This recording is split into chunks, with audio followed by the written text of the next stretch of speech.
આજથી થોડાક દિવસ પહેલાં સુરતમાં એસબીઆઈ બેંકમાં 50 લાખ રૂપિયાની લૂંટ થઈ હતી। ત્યારબાદ સુરત પોલીસ દિવસ રાત મહેનત કરે છે।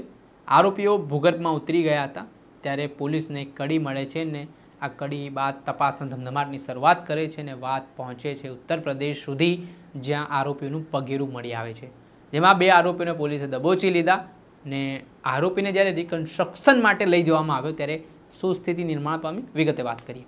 વૈષ્ણવજન તો તેને કહીએ જે પીડ પરાઈ જાનાને રે।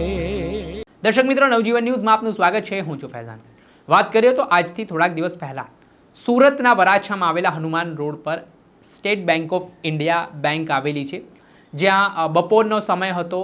હાલ ઉનાળાની સિઝન છે, ભારે તડકો છે અને તડકાના કારણે ત્યાં થોડીક અવરજવર નહોતી, સુમસામ થોડો માહોલ છે તે વિસ્તારનો હતો।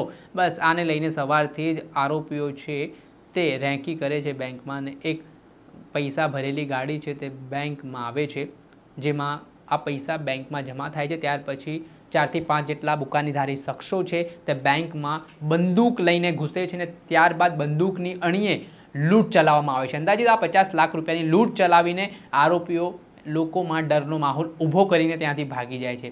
આ ઘટના બાદ સુરત પોલીસને જાણતા પોલીસની ટીમ તાત્કાલિક ઘટના સ્થળે દોડી આવે છે। સમગ્ર વિસ્તારને કોર્ડન કરવામાં આવે છે। જે પોલીસના ઉચ્ચ અધિકારીઓ છે તેઓ તાત્કાલિક આદેશ આપે છે તમામ લોકોને કે નાકાબંધી કરી દેવામાં આવે। નાકાબંધી કર્યા બાદ સુરત પોલીસ છે તે તપાસના ધમધમાટની શરૂઆત કરે છે। ત્યારબાદ સુરત ક્રાઇમ બ્રાન્ચ પણ લૂંટની ઘટનાની ગંભીરતાને લઈને તપાસમાં જોડાય છે ને આ ઘટના બાદ 12 થી 15 દિવસ જેટલો સમય વીતી જાય છે। કોઈ અતોપતો આરોપીઓનો લાગતો નહોતો। પોલીસ પણ એક સમય ઘાસમાંથી સોય શોધવા જેવી સ્થિતિમાં મુકાઈ હતી।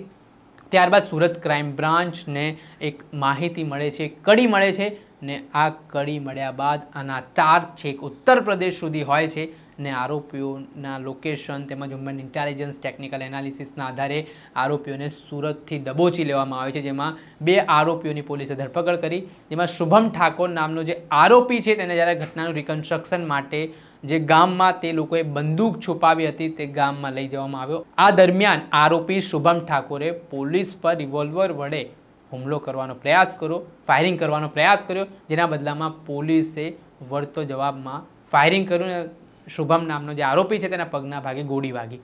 ત્યારબાદ તે કહી રહ્યો છે કે સાહેબ, હું હવે સુરત ક્યારે નહીં આવું। એ સુરત એસબીઆઈની લૂંટમાં સંડોવાયેલા આરોપીઓ છે તેમાં એક આરોપીઓનો એન્કાઉન્ટર કરવામાં આવ્યું છે, તેના પગના ભાગે ગોળી તેણે જે પોલીસ પર હુમલા કરવાનો પ્રયાસ કર્યો ત્યારબાદ મારવામાં આવી। જે સંદર્ભમાં હવે પોલીસ દ્વારા જે 50 લાખની લૂંટ થઈ હતી તેમાં મુદ્દામાલ રિકવર કરવામાં આવી રહ્યો છે। હજી જે આરોપીઓ પકડવાના બાકી છે તેમની શોધખોળ પણ ચાલી રહી છે। આરોપીઓની સઘન પૂછપરછ પોલીસે હાથ ધરી છે અને હાલ 2 આરોપીઓને પોલીસે દબોચ્યા પણ છે। દર્શક મિત્રો, આવા જ નવા વિડીયો સાથે આપને માહિતગાર કરતા રહીશું, એટલે નવજીવન ન્યૂઝને લાઇક કરી લો, સબસ્ક્રાઇબ કરી લો અને વધુમાં વધુ શેર કરો।